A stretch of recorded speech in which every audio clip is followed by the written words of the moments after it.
Academically, when we look at journalists in conflict, there's a lot of attention to the embed Mm-hmm. experience and the ethical dilemma that it Mm. faces for reporters when they're so close to the people that they're covering. So you describe a lot of instances in the book. Mm-hmm.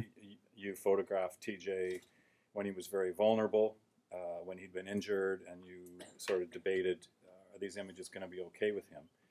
I wonder, had you been in a position to photograph TJ if he was pounding somebody's head in with a piece of rock, Yeah. would you have captured those images? Would you have moved those images? And what would that have done to your relationship Sure. with him? Totally valid question. Yeah. So pretty clearly, my objectivity is completely compromised. There's no way that I'm not compromised in these situations. I'm relying on the military for my transportation, all my logistics, for food, for my security, which is the most important thing. And I was conscious of that. And so there are concessions that you inevitably make. The Marines are very strict on how their uniforms are presented. They're not like the Army where they can walk around with shirts off. They have to have their cuffs a certain way. They have to have their eye pro on and their gloves on every patrol. They can't wear white socks, but their families send them white socks.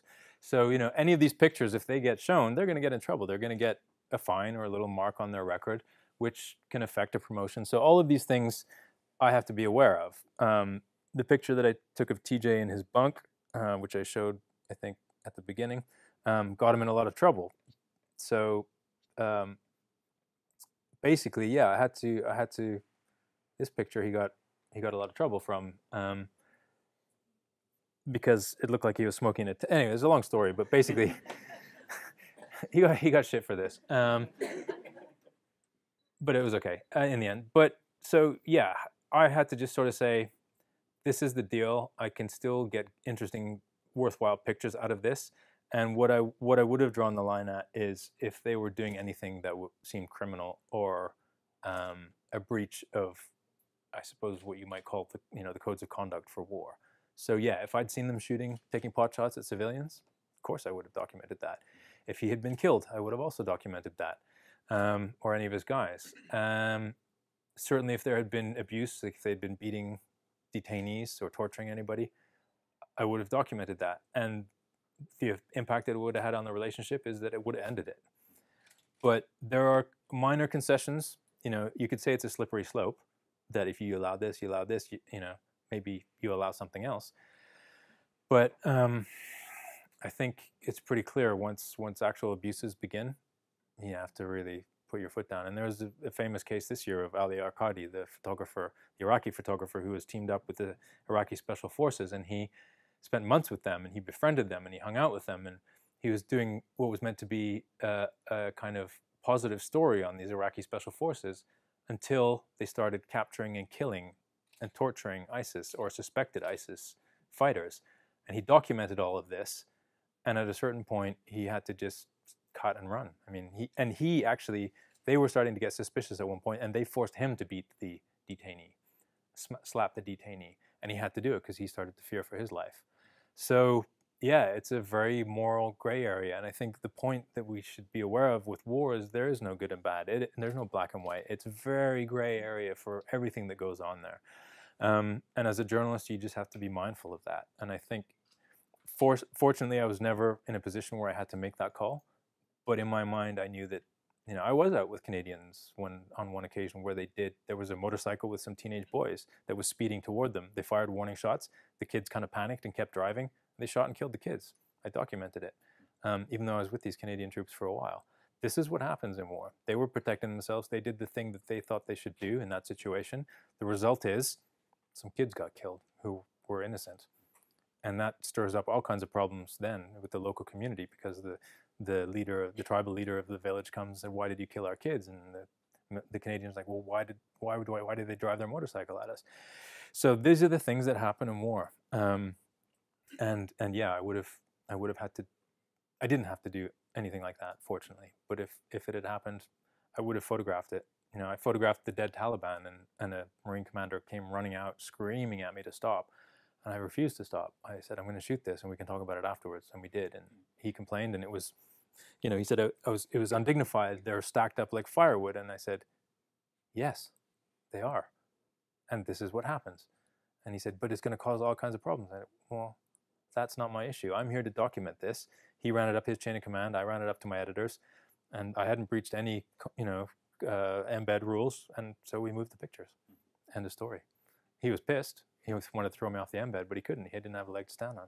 So you have to be willing to confront these guys, as well as go along with them on certain things. I think the minor compromises, you talk about uniforms and white socks, and it's a bit like a print reporter fixing a quote to the degree of fixing grammar, fixing ums and ahs, fixing minor things. But we're not going to make up a quote. We're not going to make somebody sound like Shakespeare. Right. Or Donald Trump. Yeah. Questions? Yes. I was just wondering whether or not you think there is still a role for I guess conflict journalists, given the rise of citizen journalism in war-torn countries. Yeah, no, it's a great question, because the justification for us for so long was that if we're not there, people don't know what's happened, that history won't know what happened here, and we have to be here to document it. That's no longer the case. Every side in every conflict is now putting stuff out on Instagram, YouTube, Facebook, Twitter. But that's not journalism, that's information. The parsing of that information is what is the journalism. So the difference now, I think, is that conflict photography, for example, you can't just go and take a picture, I was here, this is what happened. If I'm sending a photographer, or if I'm a photographer who's going to cover one of these stories now, I will want to, if I'm looking at a photographer's work from Mosul, I want to have that individual's interpretation of what happened. I want his aesthetic to tell me something that's different from everything else that I'm going to see taken by, say, Iraqi special forces on their mobile phones. The Libyan conflict was a very interesting example of this, because right from the very beginning, when the first military compound was stormed by protesters who later became rebels, that was all filmed on mobile phones. And while I was there covering the story, every fighter, every soldier, everybody had mobile phones. Right up to the capture and killing of Gaddafi was also documented on mobile phones.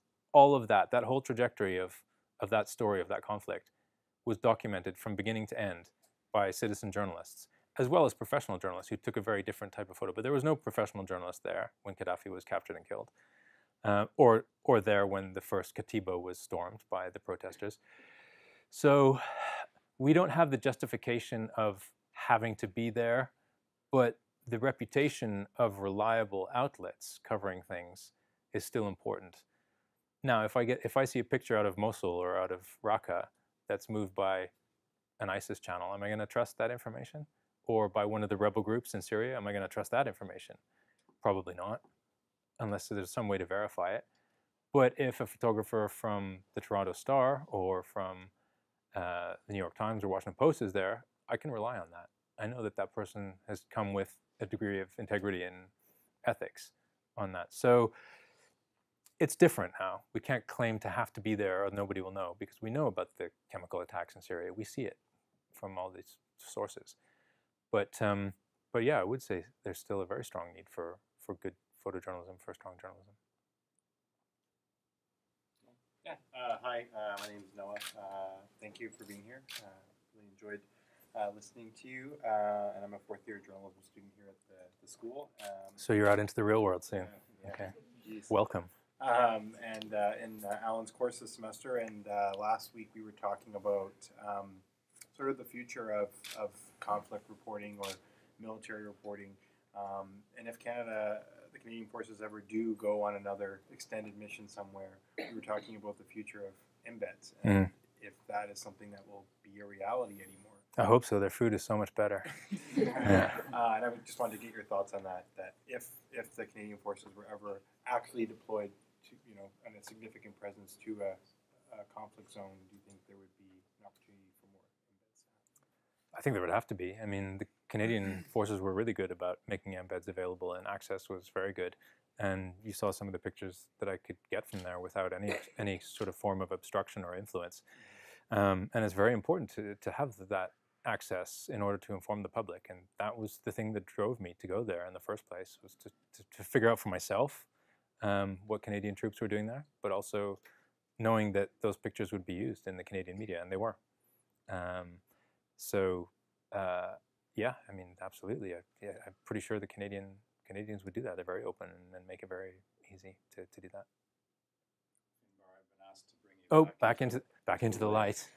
I tend to dwell in darkness. Yeah, okay. No, that's Okay. good. Yeah. Thank you, Finbarr. I have a question. It's maybe a two-part question, but given all the work you did in conflict zones, what support did you receive from your employer, Reuters? Yeah. And depending on your answer to that, how and in what ways did you sort of create your own infrastructure to protect yourself? And because obviously, when you're in a conflict zone, you don't go back to the hotel every night and have a very cushy night. So I guess in what ways did you sort of create something around yourself to keep you safe? And to keep Trying to traumatize me again here? sort of Yeah. head in the game Yeah. as much as you could to take photos. And if you didn't get a lot of support from Reuters, what might the organization have done to support you? So this is a really important question because the big media houses are actually pretty good at offering support to their staff in terms of what is available to us. The difficulty, and also one of the reasons why I was keen to do this book as well as the film previously, is I didn't want to ask for help. I was kind of in denial. And you know, the military and guys who do the kind of, or women who do the kind of work that I do or did, are very loath to kind of admit weakness and say or do anything that might threaten their careers, or what they think might threaten their careers, or the opportunity to do another assignment. And when you get into this cycle, you don't want to get out of it. So it was always made clear that Reuters, for example, has a confidential hotline. You call it and you tell them what the issue is. They put you through to a psychologist in wherever you're based. Some places are obviously going to be better than others.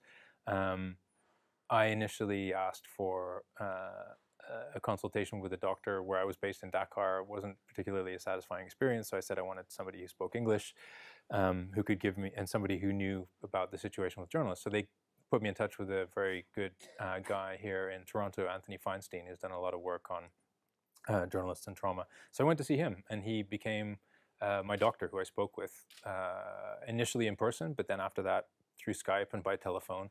And I found that very helpful. The first time that I went to see him was like a weight had been lifted. Just the fact that I went to him, he explained what was going on, and I felt, oh, okay, so this is normal what I'm feeling. This numbness, this depression, this feeling of dissociation. These are all normal reactions to the kind of stuff that I was spending all my time doing. And that was a huge help.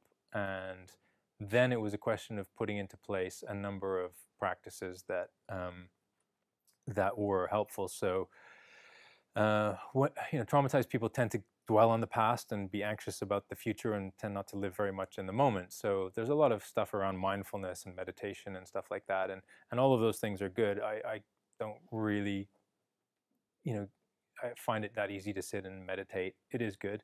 But like I said, cycling has been my thing. That is my meditative experience. I'll spend 12 hours on a bike cycling hundreds of kilometers in a day. And it just clears my head and grounds me, and I feel so good afterwards. When I was living in Senegal, for me it was surfing. I would get out on the surf and surf with my friends and engaging with people. Like I said, you tend to withdraw and you don't want to be in social situations. And for me, photography was a fairly introverted person, and I liked time on my own. But photography was a way for me to engage with people and work past my comfort zone, and the camera was an excuse to ask questions and be places and do things. But it's really just engaging with people, and since coming back, I've spent a lot more time with friends and family than I did when I was based in these much more isolating, culturally, linguistically isolating places, and that has been a hugely grounding thing. So I think for journalists, they need to be understanding of what happens to us when we do these things, and acknowledge that it's okay to not feel okay and to ask for help. I didn't for longer than I should have, and I wish that I'd asked for it sooner and taken better care of myself. And at the same time, managers, I think, need to be a little bit more understanding of that. I had a good manager, but not everybody does. Yes. Hi. So I'm just wondering. So when I saw the photo there you have when you're in Israel, it wasn't in conflict. It was when the two women were getting each other the two fingers. It's just an example. I remember that when seeing those types of pictures when those things were happening, and I was wondering, in terms of when you're outside of the actual conflict, when you're in a place like South Africa, doing that feature, or when you're doing something like this. Oops. Yeah. How much does that affect you personally compared to when you're actually in a conflict, when you're actually being shot at? The effect of what? Something like this. So this to me, you know, I spent it was like 10 months, a year in Israel, and all the Gaza stuff was disturbing and upsetting. But for me, this picture in a way sums up my experience there. Just total hostility being passed on from one generation to the next on a civilian level. This wasn't armed Palestinian kids throwing rocks or Molotov cocktails at Israeli border police who were firing tear gas or rubber bullets or live rounds back at them. This was a mother with a child, an Israeli mother with an Israeli child, and a Palestinian mother with a Palestinian child. How do I get this on full screen? And they're both basically, you know, making this gesture to each other. And this just spoke to me to this sort of ongoing generational trauma that exists there, and this ongoing conflict that is spread throughout every aspect of society. These kids wearing a soccer shirt and carrying a soccer ball, and the sheer hatred there that's being passed on from one to the other and directed from one side to the other. It just felt totally hopeless. And this is the only picture that I took in my entire time there that I actually felt when I took this picture, I was like, I can leave now. This is the picture that means more than anything to me. And I found the level of distrust and hatred there on all sides to be overbearing, and that was largely, or probably to a great degree, my own degree of burnout at that point. I'd seen enough of this kind of shit that but this is a place that wears a lot of journalists down. Anybody who's worked there will tell you the same thing. It is exhausting to be surrounded by this kind of stuff all the time. The one in South Africa, the white poverty one, was a different kind of thing. Just engaging emotionally with people who are so different from yourself, even with the Marines, you know, it's tiring, you know, to engage with people who hold such different views from you. But that's part of the job, so you have to just kind of do it. But I think on some incremental level, maybe that takes a toll too. I'm not sure. Yeah, how did you find the attitudes of the average soldier towards yourself as an embedded photojournalist? Did they like having you around, or was it kind of like, well, we have to take care of him and he's a burden? Yeah, it's a good question, because the first chapters are, first and second chapter are in the book are when TJ and I first meet. I'm very kind of skeptical of him, thinking he's kind of a redneck who will sit around like picking off small animals with an air rifle for fun. And he thinks that I'm just some joker with 3 cameras. Like, who needs 3 cameras to take one picture, right? I'm just a guy who wants to go home and tell cool stories to my friends. And he's really skeptical of my arrival there, and he wants to get rid of me as soon as possible, right up to the point where he figures that during the first firefight, if I'm a liability, he's just going to shoot me in the foot and say it was an accident. You know, it was like a Taliban bullet. So he does not want me around, because he's got a lot, you know, this is a tight-knit, closed group of guys who've trained together. They can rely on one another in combat. Up comes this civilian guy with a bunch of cameras and a dirty flak jacket. And I'm like, who is this guy? He's going to be a total liability out there. So the only way that I could convince them, or bribe them actually, I brought a lot of cartons of cigarettes and chewing tobacco, because this is a remote outpost. They didn't get that stuff, so it's like gold dust. So that was my first little attempt to ingratiate myself. But after that, the only way to really convince them that you aren't a liability is to do all the things that they do. So when it comes time to like fill some sandbags, you fill some sandbags. When it's time to go out on patrol, you go out on patrol. You go out on every single foot patrol. And if you're willing to take the same risks that they are, they respect that. And as it happened, the day after, you know, we met in the evening, and the following morning we went out on a patrol. He took me out, much against his you know, he fought with his commanders over the radio about taking me out, and they said, you got to take him out.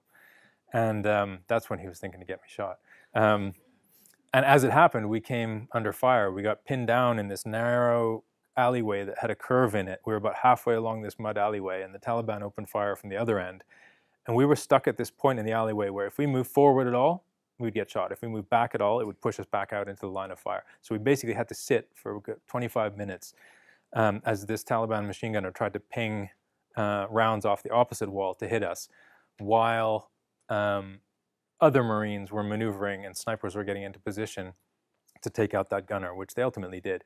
But throughout that whole process, I realized that he could function under fire really well, because a lot of the Marines in his squad were 18, 19, and had never been under fire before. He had in Fallujah, so he was calm. But the rest of the guys, I'd been under fire way more than they had been over the 3 years I'd already been working in Afghanistan and various other places. So, and when we came back, he's like, okay, yeah, so yeah, you're all right. You know, I didn't get in the way, and I'm not going to wander off patrol and get these guys blown up or anything like that. So I had to earn their trust. And every time I would go on an embed, it was the same process of making sure the guys, and I would do things like I'd let them use my satellite phone to call home. I would send an email pictures of them to their parents over my sat phone. Little things like that would just kind of help, you know, and you know, getting them to trust you and like you. So back here, and then we'll work our way forward. So behind Florian. Yeah. Yes. Yes. Did you experience at all like any soldiers either in like Iraq or Afghanistan who at a point they were starting to go sour on the war? Oh yeah, totally. Oh yeah. So the second time I went back with TJ's squad, they were all bickering and pissed off with each other, and they hated one another. They hadn't seen anybody else for 7 months. There's like 15 guys stuck at this tiny little outpost. They wanted to kill each other, pretty much. So yeah. And side note to that, sorry. Did you ever think about covering like that sort of part of the story, like how much the soldiers didn't want to go back and show the bickering and fighting, or was yeah. that like against your... No, it wasn't against it, but how do you photograph that? Really, it's impossible to illustrate. So it's in the book. But yeah, I mean, I recorded video clips while we're out on patrols, and the guys are like talking trash to each other and joking around and doing stupid stuff. But it's not stuff that would. It's the kind of stuff that would go in a movie or in a book, but not really as a news thing. Or it could go in a story if you're writing a piece, but I wasn't really writing anything like that. I mean, I think I did pieces on like the disillusionment that these guys would feel, but that isn't exactly news. You'd have to fit that into maybe a bigger context piece where you're really explaining. But really, these guys their life, they're not thinking about the war's bigger picture for the most part. They're thinking about what they can see in their field of view. That's their life for 7 months. They want to just get through it, and they want to not get killed or hurt, and they want to make sure the other guys that they're with, even as much as they piss them off, each other off, they want to get each of them home in one piece. And they're not thinking of the overall, the geopolitics of this, whether the war's winning. They're just like, these Afghans don't want us here. We don't want to be here. Let's just get through our tour, go home, call it a day. That's what it comes down to. So, yeah. Yeah. I'm interested in so many things. I have so many questions, but you can have one. Two quick ones. Maybe, yeah. Okay. So it seems as though even before you had symptoms of PTSD, you were sort of building a coping mechanism in some way by watching Glee. By watching what? Glee. Oh yeah. You read the book, okay. And the second thing. This is what I used to do when I was on these like embeds. I'd watch these totally trashy TV series, and one of them that I used to watch was Glee. So. And something that's a little more personal to myself, not even to myself, to women, to my gender. The way you talk about being embedded is with soldiers it sounds like such a macho. Yeah, it's hyper masculine. Yeah. Yeah, and you were even talking about some, elements of maybe overt sexuality or trash talk about that. And how do you think that a woman could ever be in that type of situation? Oh yeah. There are loads of women photographers who have embedded with those guys, and they fit right in. Yeah. Yeah, you just got to get down and dirty too. Yeah. Pretty much. Yeah. unless you're uncomfortable with it. But this is what this job is about, stepping out of your comfort zone. Whether I'm with racist white South Africans or with Marines who are talking all kinds of shit. That's not how I, relate to people, but I will just be there as part of it. I'm a fly on the wall. I'm listening. So I'm documenting. And I wasn't necessarily a participant in some of those conversations, but you don't have to be. You can be if you want. But I mean, I know female photographers who can talk just as dirty as a Marine. So yeah. With the pictures in South Africa, how did you approach the community and explain what you were doing? That's a really good question. So they're not very open to media because a lot of journalists who have thought about doing this idea do come in with a very judgmental approach, thinking we're going to show how filthy and dirty your living conditions are. And I wasn't interested in that. So what I managed to do was contact a guy who had worked as someone who helped an organization that provided healthcare and some aid to these guys, like medical aid to them for various health problems that they encounter. And so he brought me there and he introduced me to the guy who's kind of the de facto leader of the group. And I sat with him and I spent some time talking about what I wanted to do, why I wanted to do it, how I wanted to understand their position in society now and listen to their complaints, whatever they may be. And would I be able to come and spend a week with them and stay there in the camp with them and just learn more about what their lives were like? And I think I spent far more time talking with people than I spent photographing them and eating with them and listening to their stories. And just by opening up and telling people a little bit about your story, but mostly just listening. And people want to be heard. We all want our stories to be understood. And if you just go there with a kind of compassionate, empathetic outlook, you can get really far with that. And the other things that I did is I would take, I could never offer money for pictures, but I could offer to bring them back prints of those images, which I did. And that's something as well that builds a little bit of a relationship with people. So little things, but just kind of not running in with a camera and just starting to snap away. I spent a good half the day just chatting with people and explaining. And as I got to know the camp, I would move around and talk. So why are you? They may not know that they see me around, but I said, "What are you doing exactly?" And I would just sit and I would talk with each group of people. It's very time consuming, but the result is you get great access and you get, there are a couple of pictures in there where, I think a child had just been beaten by her drunken father, with the pink one where she's turned away from the camera. And so I would quickly take the picture and then I would kind of say, let's sit to the father, let's go sit outside and have a beer or something, and just kind of, I'm not really interfering, but I'm just kind of like not letting the thing continue. So, there's a lot of stuff going on there that's not that pleasant. There's a lot of alcoholism, sexual abuse, physical abuse. And I was only there for a week, so I only got into it to a certain degree, but, I tried to get to go as deep as I could within that time. The gentleman in front. A picture only tells half the story. Probably less. Probably less. I'm thinking of the event when one of our Canadian soldiers removed his helmet as a sign of respect when he was speaking to the elders. He was struck. Yeah, with an axe. Yeah. So that picture should be shown alongside the picture of the Canadian soldiers killing those kids who were on a motorcycle. Only then we are going to get the full story. This picture too here that you have. Imagine the same scene happening in a Muslim country. Will they be giving the two fingers to each other? One side will be holding a machete and the other side will be groveling. That's the way it's going to happen. So these pictures never tell a full story. And I'm trying to understand war, but I really can't understand them from these photographs that are being shown to us. Mm-hmm. I have a difficulty understanding how can we present one of these pictures and not the other side. Well, yes, in one sense, and that was the point of having a newswire where we had multiple photographers on all sides. So I'm only showing you some pictures that I took in certain situations. I can't show you every single picture that was taken on that day as well. So a daily file and a newswire would have to do exactly what you're saying. They would have to show a full range of both sides. Any good journalist will need to get both sides of any story. But I can only be in one place at one time and take one picture at one time.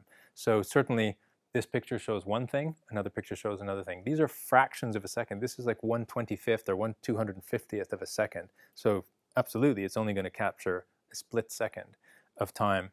And it'll always need some greater context. And historically, that's why pictures illustrate stories, because you want something that's going to grab a reader's attention, then they'll read the story that explains the broader context. So in that sense, yes, a picture is limited. And that was one of the reasons why I returned to writing, is because I didn't feel that my pictures were giving a full enough portrayal of what the war experience was like. And that's what we've tried to do with the book. I just want to get a sense of, we have time for a few more. So 1, 2, and 3. So 1 here. Question, sir. What drove you to work as a conflict journalist initially, and how has your perception of that changed now, given your life experience from the initial to the present? I didn't set out to be a conflict photographer, or even, I didn't set out to be a conflict correspondent, and hadn't planned to be a photographer even. It was kind of an organic drift that took me in that direction. I had backpacked through East and Southern Africa after college, which was in '94 for an old guy like me. And I ended up there as the Rwandan genocide was just beginning to unfold, and as Mandela was elected within a span of a couple of weeks. So I experienced pretty much the worst of what people can do and the best of what people could do in this very narrow window of time. And that was hugely compelling for me to have been in these historical moments, and I wanted to continue to experience that. And journalism seemed like the best way to do that. So I came back, I did my journalism school, not here, and got jobs covering arts, music, film stuff here in Canada, but I always knew I wanted to head back overseas. And I contacted Reuters. They happened to have a position coming open in Congo. I said, I'll take it. It was a big position to take for me at that time.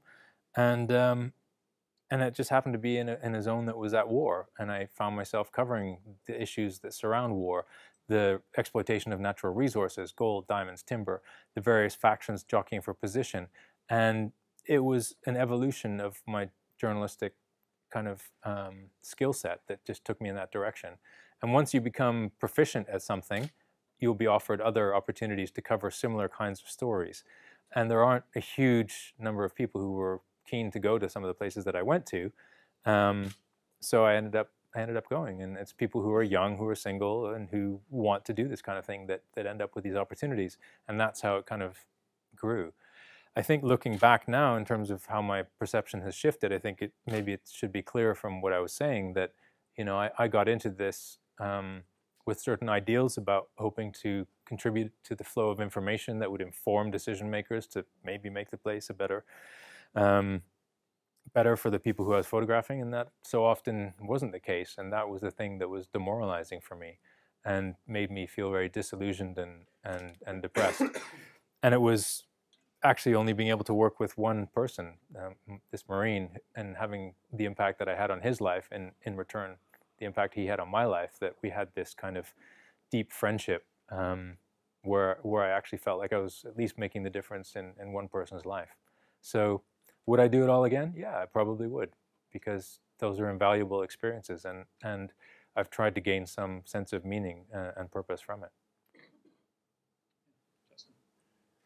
The first part of the question is whether would you do it again, but what would you do differently if you went back into a conflict zone or even some of the same situations? Yeah, I mean, the stories I would cover in the same way probably.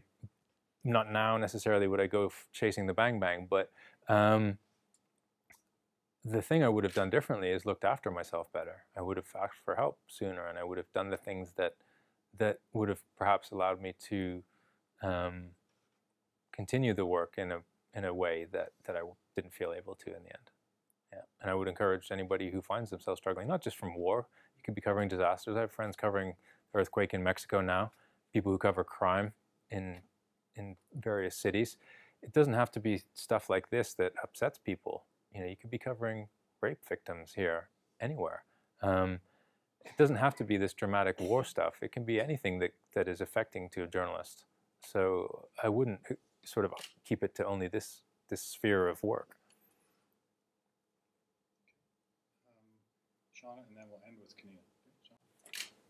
So I'm interested to know, so you said you try to take a lot of photos that go against like the mainstream rhetoric about what we hear about in conflict zones. I'm interested to know if you had to sort of fight with editors at times to get those non-traditional photos through the wire, because we all know like if it bleeds, it leads, right? And so when something doesn't fit into what people are used to seeing and doesn't sell as many papers or whatever, were there people who were reluctant to take on like that different style? Yeah, that's a great question, because you would think so, but the wires are so flooded with those kinds of pictures that there was a real appetite for something a little bit different from my editors at Reuters, but also from our clients. So whenever I would put out these kinds of things, it would just look a little different, and I would end up getting sent on stories. Like when I was sent to Libya, my boss specifically said, "Hey, we've got so-and-so there who's going to do his usual job of the hardcore bang stuff. Just go and do your thing. Do your softer, featurey type things, and float around and look for graffiti or whatever it is you're going to do." And that's what I would do. And then I would get itchy, and I'd be like, "Oh man, everyone's having crazy pictures on the front line, and I would want to get some too." But that's my own fault. But no, there was never a resistance to that kind of stuff. I was fortunate that while I was coming up through the pictures side, there were people who really championed that kind of work and recognized that there was an audience for it, a clientele that would use that stuff, and it always got used. And in a way, it's looking back at it now, it's more memorable to me, and it means more. It has longer legs in terms of lasting images than a lot of the more newsy images that tend to be a little more disposable. And we're going to end with Kenina so that we have time for you to buy books. Oh, right. Yes, you have to buy books. And that's why I'm here. No, I'm kidding. Hi, thanks for coming. I teach here, and I'm just wondering what your thoughts are. Two questions. What shape do you think photojournalism is going to take in the next few years? I mean, you were part of a buyout. There's been a contraction, but there still seems to be this hunger for visual stories, visual storytelling. So I guess your thoughts on the future of the craft, and what's in your future?